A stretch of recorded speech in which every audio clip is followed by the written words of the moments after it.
গতবার তারা যাওয়ার সময় যেই ভাড়াটা নির্ধারণ করেছিল ওই ভাড়াটাই নিছে, বাট ফেরার পথে অল্প কিছু জায়গায় তারা এই ভাড়াটা ঠিক মতো যেটা নেওয়া এটা নিতে পারে নাই। এবার যেন যাওয়ার পথে এবং ফেরার পথে একই ভাড়া, মানে যেটা সরকার কর্তৃক নির্ধারিত ভাড়া, বিআরটিএ কর্তৃক নির্ধারিত ভাড়া, ওই ভাড়াটা নেয়। এই জন্য এবং এবং এই যে শিমুল ভাইয়েরা আছেন, এরা সবাই এগ্রি করছে যে আমরা কোনো অবস্থায় সরকার কর্তৃক নির্ধারিত ভাড়ার বেশি নিব না।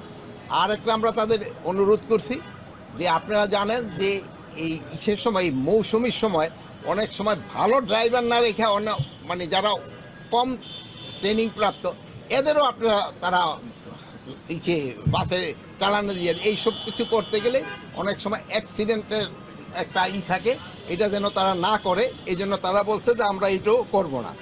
আর একটা অনেক সময় দেখা যায় যে যাত্রীদের দুই একটা জায়গায় যদিও আগেও এটি হইতো, বাট এখন সংখ্যাটা অনেক কমছে এই ডাকাতি। বাট আপনাদের আমরা খবরটা পেয়ে যাই তাড়াতাড়ি। এবার যদি কোনো যাত্রী দূরে যাওয়ার সময় উঠার পরে তাদের সবারই ছবি নেওয়া হবে। অনেক সময় যাত্রী ছদ্মবেশে ডাকাত এরা কিন্তু বাসে উঠে পড়ে, এই জন্য সবারই ছবি নেওয়া হবে।